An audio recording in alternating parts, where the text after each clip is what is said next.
Excellent. Well, welcome. My name is Miljan Trulov. I'm the Vice President and Dean of Admission Financial Aid at Reed College. It's really nice to be beamed into your bedrooms and living rooms. And you have joined us for the Humanities 110 Roundtable discussion. And I have two exceptional faculty guests who've joined us today. In a moment, I'm going to have them give introductions. But in the meantime, those of you who are returning, you probably know this, I'm going to be the person who takes your questions today. So you can privately chat me. Once they begin, I'll send out a message and I'll say private chat me your questions, and I will shoot those questions out to Meg and Margot so they can respond to those. And just to let you know, I consolidate some of your questions. So sometimes you might ask something very similar to another person, and I'll combine those together and throw it back to the group. But this is a great time for us to learn a little bit about Hum 110 and to learn a little bit more about our faculty and how they work together. And so I will let them take it away.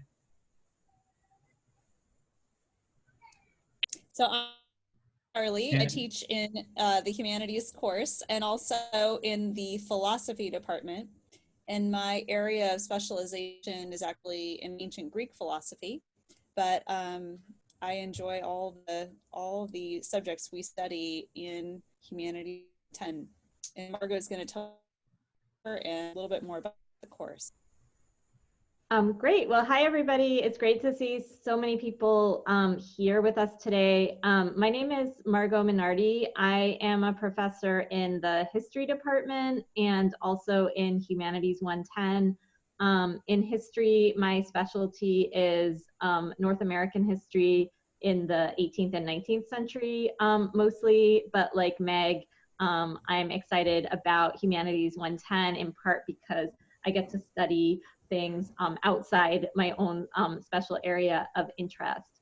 I'm currently the chair of Humanities 110, although I won't be by the time you get to read, but I thought I would tell you just a little bit about what that course is today. So the first thing is just to know about terminology. The course's formal name is Humanities 110. At Reed, we just abbreviate it to Hum 110. When I first came, I thought that was referring to the philosopher David Hume, and I was really confused about why people were talking about him all the time, but it's really just the name of the course. So anyway, Hum 110 is, I'm going to throw out a lot of adjectives at you, and then I'll try to explain some of them. Hum 110 is a first-year required, year-long, interdisciplinary humanities course. I'm going to leave those first three terms out there, that it's a first-year course, a required course, and a year-long course for you to ask questions about if you have any, but I think those are a little bit more self-explanatory. I want to focus on the pieces about its being an interdisciplinary course and a humanities course. So it's interdisciplinary, as Meg suggested, in that in this course, we are studying lots of different academic fields. And we've got professors from about 8 different departments or so who are involved in teaching the course. Those include people who study literature, philosophy, history, art. We've got some music and film in the course now that we're looking at more modern periods. I'm sure there's something I'm forgetting off the top of my head, but you're getting perspectives from a lot of different fields in the humanities. And so you learn the different methods and tools of those different fields. But one thing I especially like about the course is that in addition to having these various fields involved in it, what I think we're really focusing on is what those different fields share with one another, and what makes them all contributing disciplines to this big, broad field of study that we call humanities. And so within that kind of umbrella category, we're really thinking about lots of different questions that people have asked over a long period of time about human existence, what it means to live in the world as a human being, how that has meant different things at different times and in different times and places, how human beings represent their experience via different forms of art and creation and culture. So I really think at its essence, this course is about how to ask a question that is kind of worthy of serious academic study. And we do that in a couple of different ways through kind of intensive seminar discussion, what we call conferences. And this is also the course where we help you think about how to write academic papers. So it's the first year writing course at Reed. And I know Meg and I think, are happy to elaborate on any of those dimensions of the course, but those are just a few things that strike me as especially important. I don't know if you want to add anything to that, Meg. Yeah, I think the most exciting thing about the course for me is just this opportunity to work with first year students and really learn from first year students. I feel like my work as a professor has really been enriched by working with first years and kind of sharing your enthusiasm and your unique perspectives, you know, hearing from you about all of these readings that we have. And then the opportunity to work with faculty members from throughout the humanities is really exciting. And, you know, we've become good friends as a faculty and have learned a lot from each other about how to approach similar questions, but from different fields. And I really value those interactions and enjoy participating in kind of a campus-wide conversation about a shared set of texts. It's a unique thing that we have at Reed, that we share this kind of language and are able to support each other in this interdisciplinary course. So Meg and Margo, we've heard about Great Books programs, and this is not called a Great Books program. How is it similar and how is it different? And maybe you can start off by explaining to folks what you understand a Great Books program to be. Well, I can talk to part of it at least, and that is, in a Great Books program, perhaps the principle of selection for the books might be different from what we use to select, but most primarily in the methodology is that we want to look at text not in isolation from the context, but the lecture series offers us an opportunity to help fill out and enrich the context in which the book was or the work of art was produced. And that really helps us understand the content of the piece. And from my understanding of Great Books programs, the suggestion is that you could read a book, as it were, in isolation from the immediate context in which it was produced and talk about the timeless ideas contained therein. And we push against that. Yeah, and I would say I agree with everything that Meg said. I would say, in addition, one thing I would want to stress is I think everything that we look at in Hum 110 is in its way great, right? But sometimes that term great books is laden with particular assumptions about what makes a work of art or a piece of literature valuable. And one of the things we want to do in this course is question some of those assumptions. But like Meg said, I would really reinforce that whereas a Great Books course might skip millennia or centuries between assignments on the syllabus, in our course we're focused more on discrete periods of time and historical context, and we're looking at the text within that context. And I would also add, we're not always looking at books, particularly as we've changed the syllabus in the last few years. We now start the year with the Great Pyramid in Egypt. We've looked at a film this semester. A couple of weeks ago, we had a lecture on blues music. So there's a lot that doesn't fit between the covers of a book that counts as worth studying in a humanities class. So this is a great practical question. I also ask it because I think it's interesting. A few folks want to know how it actually works. How are the courses broken down? And I think we can talk about the segments, the educational unit, so to speak. But also, how does it work? Is it lecture? Is it all small groups? Is it all conference? And if we, Well, if it's conference, what that yeah. is. I can speak to the kind of overall structure, and then maybe Margot would want to talk about the breakdown of the syllabus. But the overall structure is that there are 3 lectures each week for 50 minutes. And everyone attends the lectures, the professors, the students, and they're taught by a variety of faculty from throughout the humanities. And usually if we have a longer text or work of art that we're examining, we'll have multiple perspectives on the same text. So, you know, you might have what would be considered a philosophy text like the Plato's Symposium, but will be taught by somebody in philosophy, somebody in literature. That's an example of what we have this year, in fact. And so there are these kind of multiple perspectives on a single text within the lecture series. And in addition, there is a conference with about 16 students by a faculty member, and those meet 2 or 3 times a week, hour and 20 minutes if it's twice a week, 50 minutes if it's 3 times a week.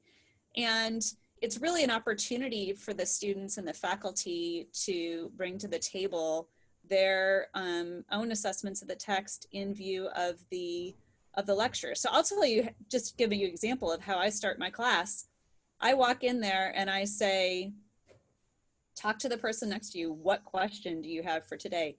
My students generate the entire program for our day's discussion, and the kinds of questions they come up with are better than any set of questions I could have just written by myself ahead of class. I mean, they're really, really, really interesting questions that, and then we all gather, everybody kind of throws their question out there, and then we select some that are the most fruitful for discussion. And that's how I begin every class, and my students love that format because they really are able to influence the conversation each and every day. I'll just add a couple of things to that. One is that if you're interested in knowing more about the lectures, we are actually, due to this coronavirus situation, we're actually recording lectures right now, and we're going to have some of those up online to be publicly accessible pretty soon. So there will be an opportunity to watch them if you're just curious about what they're like. The second thing is I just want to reinforce what Meg said about conference. This is in some ways, I think for many people, kind of the heart of Hum 110. I was actually just talking to one of my seniors who's finishing up his thesis, and I said, I have to go talk to prospective students in 20 minutes about Hum 110. What should I say? And he said, oh, for me, one of the best parts of Hum 110 was that I have this community of 16 or 15 other students I was with the entire year. I got to know them really well, and I got to talk about all these interesting questions with them. And one other dimension of the course that's, I think, pretty important is, as I said, it's the writing course for first-year students. And the way that we approach writing instruction in this course is pretty individualized. So you'll write 7 papers throughout the year. After you write each paper, or in some cases before you write each paper, you'll meet with your conference leader, and they'll talk to you about how you can work on your writing and improve for the next paper. So it's really about kind of starting wherever you are in terms of your writing and developing a set of goals from paper to paper, so that by the end of the year, you're a much stronger writer than you were wherever you started. Meg had said I would talk about the syllabus a little bit, and I'm happy to do that. So right now we're breaking the syllabus down into 4 different modules. We cover 2 modules in the fall semester and 2 in the spring semester. The ones in the fall semester are set largely in the ancient Mediterranean world. So there's one that focuses on Egypt, Israel, and Achaemenid Persia, and the relationships among the peoples living within those contexts. The second one focuses on the classical period of Greek humanities. And then in the spring, we shift to North America and we start off looking at the Aztec city of Tenochtitlan and its transition to the Spanish colonial and then independent Mexican city of Mexico City. And in the final module, we look at Harlem in the first half of the 20th century. So thinking about the different intellectual and cultural currents that are often called the Harlem Renaissance. So that's a very, very brief overview, but I want to hear more of your questions.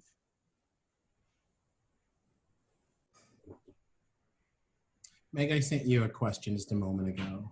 Oh, you sent, oh, okay. Hi, Millian. Oh, does Humanities 110 count as a distribution requirement? It is, well, it is a requirement of every student. Am I supposed to answer this to you? It's okay. from one of the students, yeah. Oh, okay, yes. Yeah, so it is a requirement of every student, although I guess, I don't know if it's technically a distribution requirement, but it is in fact a requirement of every student, except in certain circumstances of transfer students, you might have more latitude in selecting which humanities course you want to take. But yes, every student takes it.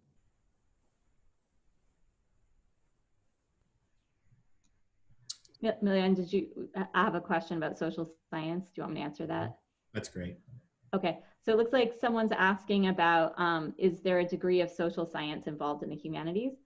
Or at least in Hum 110? This is sort of an interesting question because I'm a historian and history is a discipline that's sometimes classified in the humanities and sometimes in the social sciences. So I sometimes don't really know where I belong. The question asked specifically about anthropology and sociology. Those are not disciplines that are regularly covered in the course. They're not generally classified with the humanities, though anthropology sometimes is. It's the case that we actually did have an anthropologist teaching in the course this past fall. But I think that one of the reasons I think this course is important as an interdisciplinary course is that we see in it how a lot of concepts travel across the disciplines. So even if we are not formally teaching anthropology and sociology in this course, there are some concepts in Hum 110 that you might rediscover in an anthropology or sociology course later on. And our emphasis is on thinking about interpreting texts. And I would hope that the skills that you learn in this course, you can then apply to interpreting, say, ethnographic data or a qualitative interview in an anthropology or sociology course later on. The one kind of conventional social science discipline, in addition to history, that is regularly in the course is political theory. So we always have at least one political scientist, political theorist in the course. Yeah.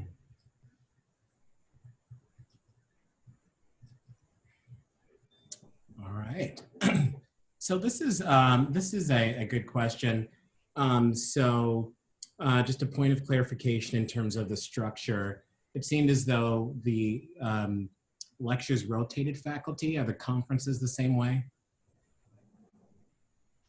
No, you have one faculty member for the entire year to whom you're assigned, and it gives you I mean, I always think it's remarkable the distance that a student can come in an entire year working with one faculty member. So there's a sense in which that one faculty member knows you better than really anyone on campus and is able to really tailor their comments to and feedback to you know, the details of your writing, and so that you can have longer term goals that reach beyond a single semester, but are kind of year-long goals of improvement across multiple papers, and year-long improvement goals for conference participation. And those things will carry over to every single class, and kind of learning the kinds of habits of mind that will help you regardless of whatever major you select, you know, sciences, math, anything. I don't know if you have anything more to add. Excellent. All right. So if you all had to choose, you've seen so many Human courses in and out. Some of the books have shifted, some have not. What do you think has been the most profound piece that has been most often shared in Human, your favorite?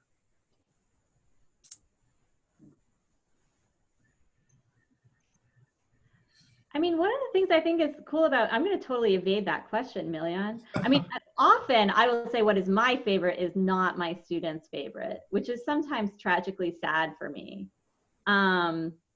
But I think one of the things that's most interesting to me is that what resonates with one group of students can be really, really different from what resonates with another group of students. And I just got finished reading the last batch of papers from our Tenochtitlan, Mexico City module. And, you know, this year I had tons of students who were really excited to write about this film we saw, Luis Buñuel's Los Olvidados, and I got tons of papers on that. And I wouldn't say that last year the students disliked that film, but when I asked them at the end of the year what their favorite text was, it wasn't one of the ones that came up. They liked a couple of the others the best. And also depends on what kind of mood I'm in. You know, I think because it's 2020, I'm going to be really excited when we read Thucydides in the fall, because he has some really interesting stuff to say about living under a plague and also about democracy.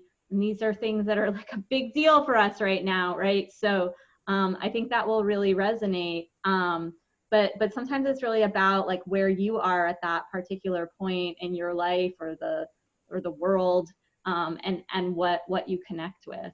Yeah.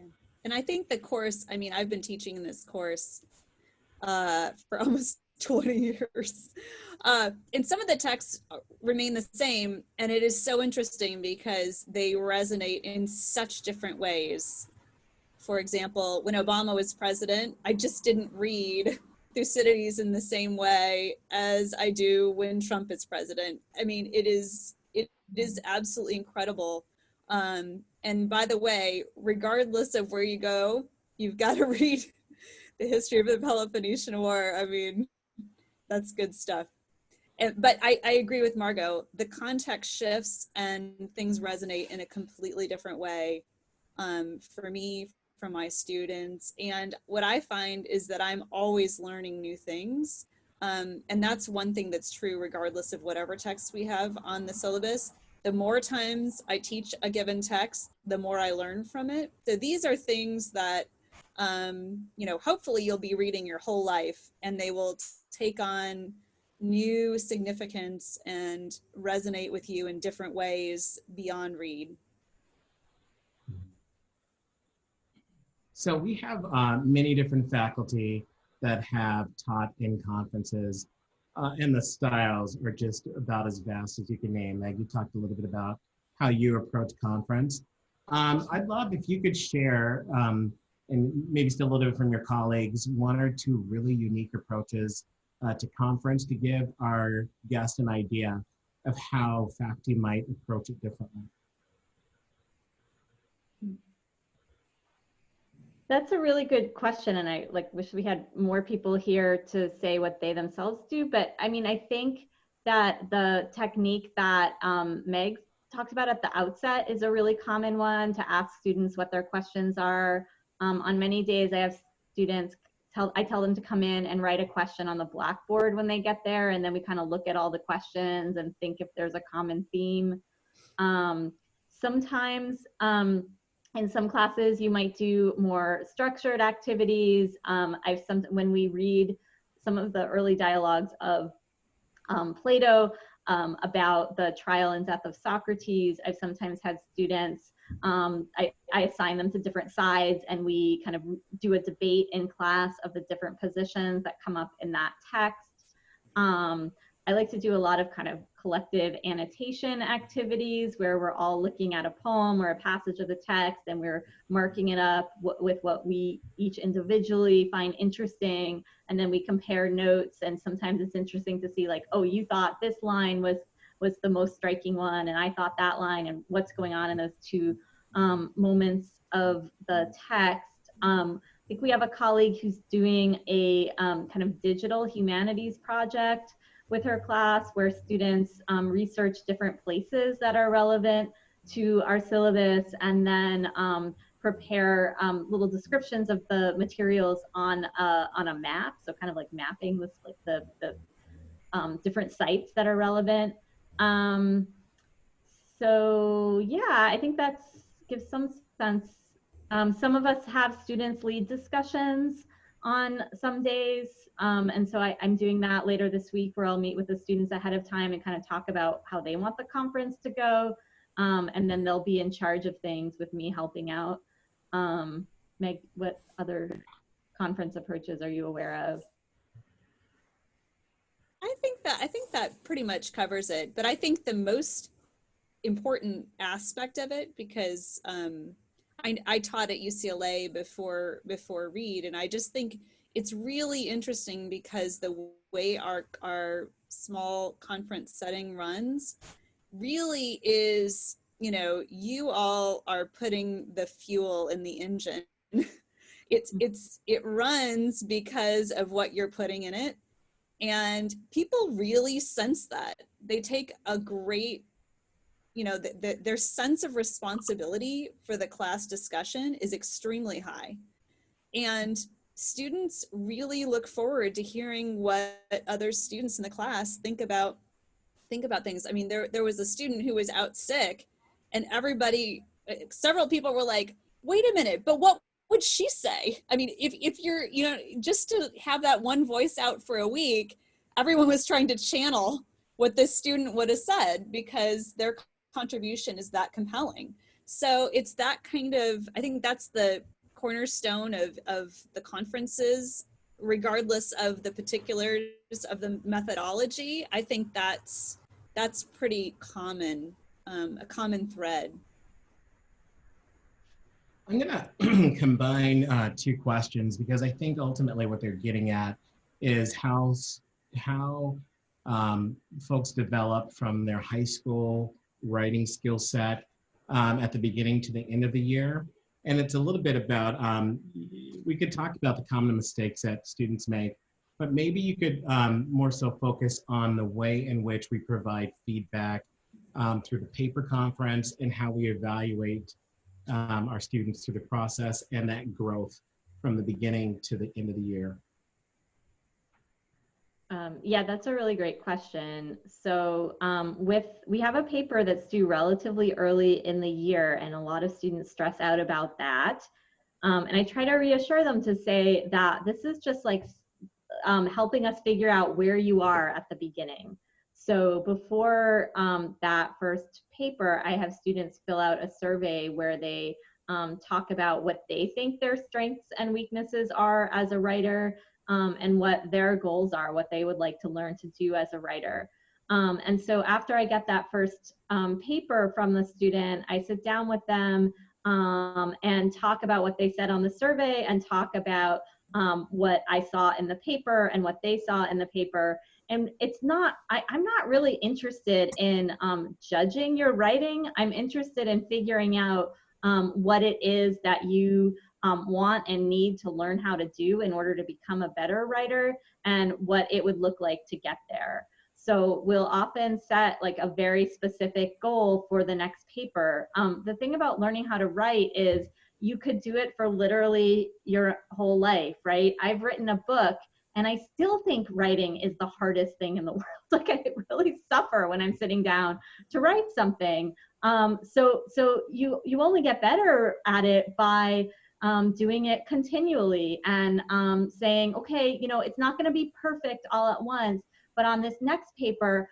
I'm really going to think about focusing on that introductory paragraph and writing a paragraph that really interests my reader in this question that I'm asking, right? So we'll sort of set the goals, and if you meet that goal in the next paper, great. We'll set another goal. If you don't meet it on the next paper, then we'll figure out what made it kind of more challenging than you expected, and how can we kind of recalibrate from there.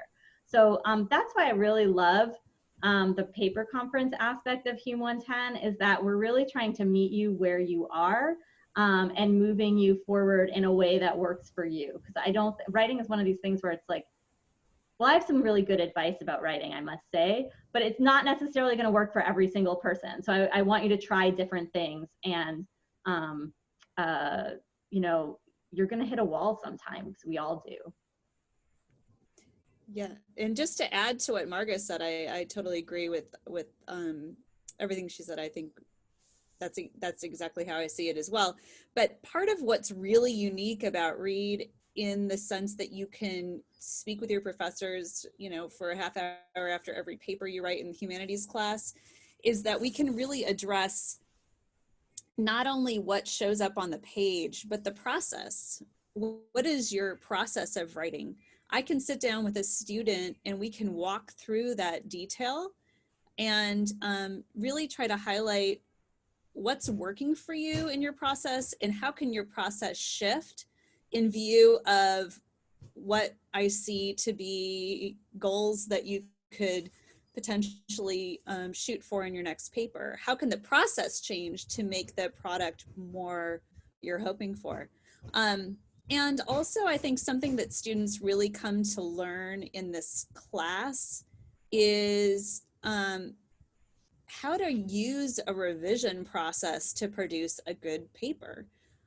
When you write a paper for my conference, it's not going to be done in a draft, because guess what? You learned something when you wrote that.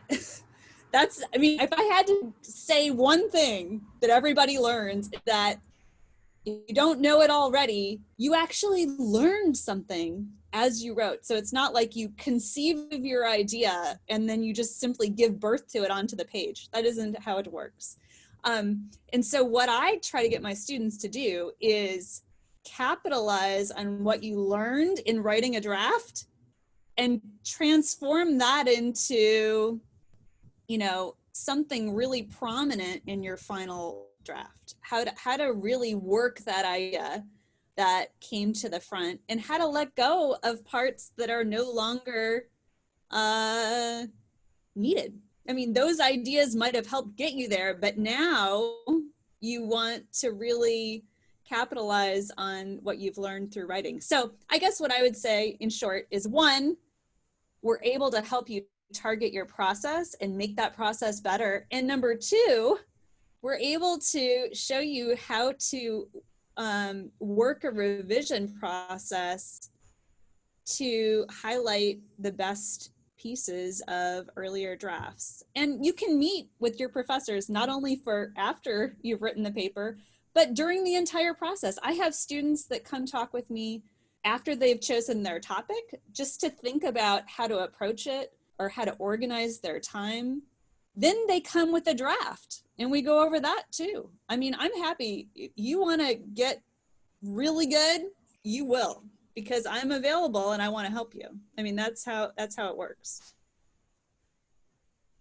This is so over the course of the last few years, Hum has undergone several changes, and I think students are curious about those adjustments. The first is the really interesting shift in curriculum, and then the interesting shift to go online. And can you talk a little bit about how folks have responded to the transitions? What's exciting about those? What has challenged us, particularly in moving to Zoom, but also how you've remained connected to students? Meg, do you want to take one of those and I'll take the other one? Yeah, sure. I mean, if we want to think about, I'll take the second one because I remember it. It's the most recent thing in my mind. The question was, how are we addressing Zoom? Or how are students staying connected? Yeah, tell us a little bit about how folks have rolled with the transition to Zoom. Is it, has it diminished quality and experience of what was a traditional classroom experience? Maybe things that have worked really well and some of the things you miss? Yeah, I mean, I think that the Zoom, one interesting thing is at least in my class, we're proceeding as usual in the sense that people are generating a question and then we come back we reconvene. So we use these breakout rooms to generate questions, and then we come together and everybody shares their question. And then we go back to breakout rooms and people select questions to discuss. And it's interesting because, you know, it isn't as easy to have a 16-person conversation in this context. So it makes more sense to have, I have groups of 8 discussing, 6 to 8 discussing the materials. But the interesting thing is that they miss each other. they want it, they're again thinking like, I wonder what so-and-so would say. And so sometimes I repair them in different ways, but they found it really surprisingly pretty good, actually, because in part because they've had such a good relationship leading up to this point, and they really appreciate each other's perspectives. So I think it's actually come together pretty well, and it's proceeding surprisingly in a similar fashion to the way that we operated in class. And I think the other thing that's happening is for our paper conferences, it's almost in some ways a little easier because you can put the paper up on the screen, and you know, both of us, our little Zoom faces are toiling, you know, cheek to cheek trying to figure out how to improve this paper. But that part is actually pretty easy, and I can use my special, you know, pen or highlight or whatever. That part is actually pretty good. So I'll take on the first part of Miljan's question. You had asked Miljan about changes to the syllabus, like the content of the curriculum. Well, the first thing I'll say is the syllabus for next year will be pretty similar to the syllabus this year. So we don't have next year's posted yet, but you can look on the website and for Humanities 110, and you'll see something that looks pretty similar to the syllabus that you would do next year. As Miljan suggested, we did make some pretty substantial changes to the syllabus, starting with the version that was taught last year, 2018-2019. Traditionally, the course has really focused more on the ancient Mediterranean world for the whole year, and particularly Greece and Rome, although that had already shifted over time a little bit since I got here in 2007. But in starting in 2018, the first semester focused on that region, but the second semester, as I said earlier, has focused on the North America, particularly Mexico City and Harlem. I found it really fun to make that change, particularly last year when we were doing that new material for the first time. All of that material is kind of adjacent to areas that I'm a specialist in. And so I felt like I was learning the stuff alongside my students. And that's one of the most fun aspects of Hum 110. In Hum, the professor is not really necessarily there as an expert in the particular material that you're studying, although sometimes it will happen that your professor's expertise will line up with what you're studying for a couple weeks or a day or something like that. But really what I'm an expert in is how to kind of learn something new. And that's what I think I'm helping my students do in this class more than anything else. So what more can I say? Yeah, I find the new material really, really engaging. I think you would be coming into the course at a good time because a lot of us will have taught it twice. So we'll be like kind of familiar with it, but as Meg said, this is stuff that every time you look at it, you see something new and you learn something new from it. So I feel like I have a grasp on this new curriculum now, but I'm like constantly learning new things about it too. So that's pretty cool. And I think it's also really interesting to be looking at these pretty different historical contexts and to try to think about that question of what are the kinds of questions that people wonder about no matter when and where they live in the world. And then what are the aspects of experience that seem more particular to certain times and places. So I think that's a virtue of having this kind of greater diversity in the material that we cover.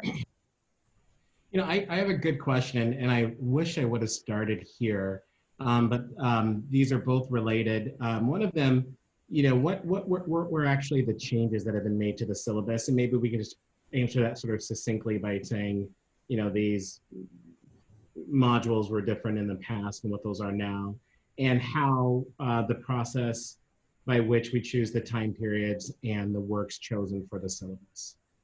Mm-hmm. You want me to take that on, Meg? Sure. Yeah.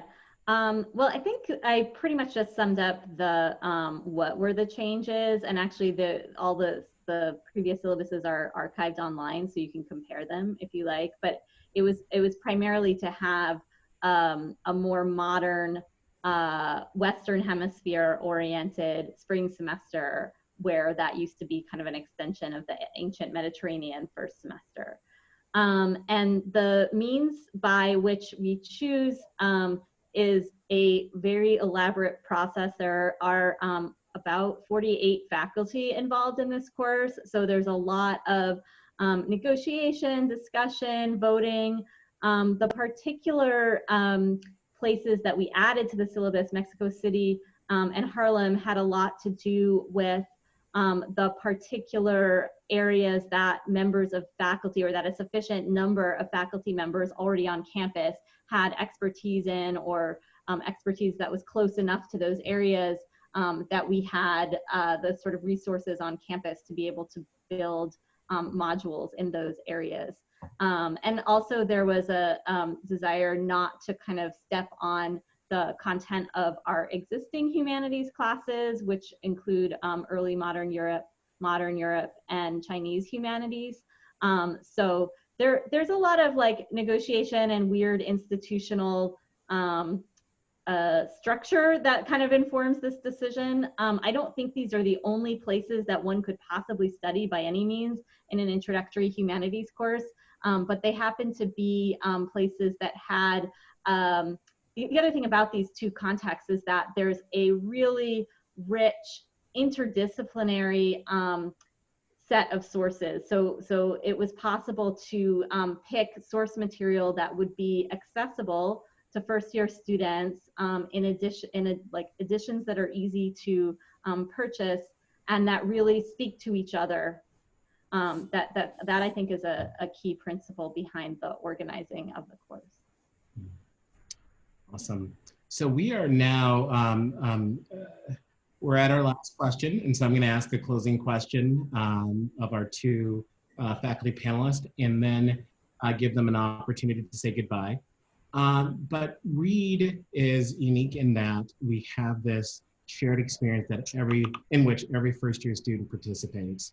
And we've talked about some of the academic benefits of conversation across curriculum.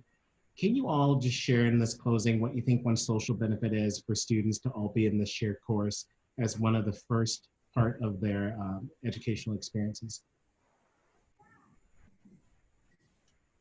I mean, I think that, I mean, isn't it just fun? Everybody's talking about the same set of texts. You go to lunch and everybody's reading the same thing.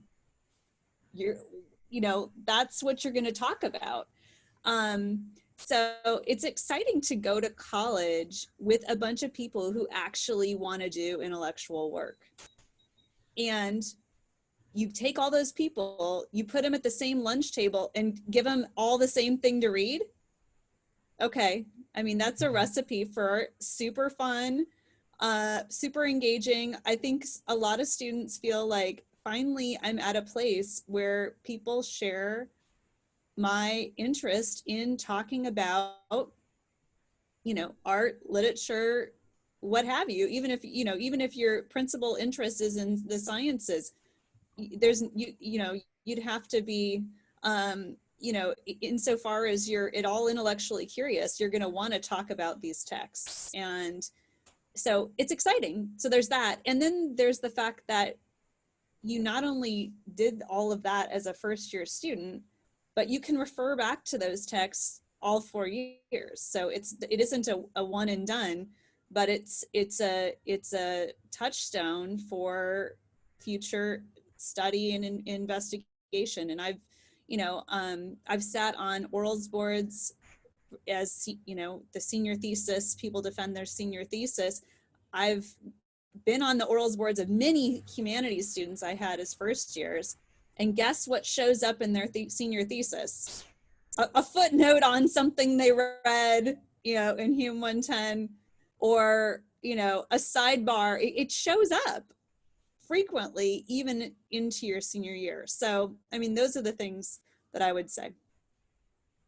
Yeah, I agree with Meg. I think there's bonding across the class and across campus. I would also say I think there's a huge social benefit to the conference, that it's a small group of people that you're seeing regularly, especially if you're like me, if you're like a little bit shy and you're more comfortable in smaller groups. It's often easier to meet people when you have that sort of repeated exposure to them. And I've often seen students from my past conferences hanging out on campus together. And I think it's not surprising that people make really good friends in the context of conference. You're assigned to conference randomly, basically. So sometimes it's a great opportunity to make friends with someone that you wouldn't otherwise have met, or you wouldn't realize that there was a connection between the two of you. But because you're kind of sitting next to each other 3 times a week for a year, you become close in a way you wouldn't have expected.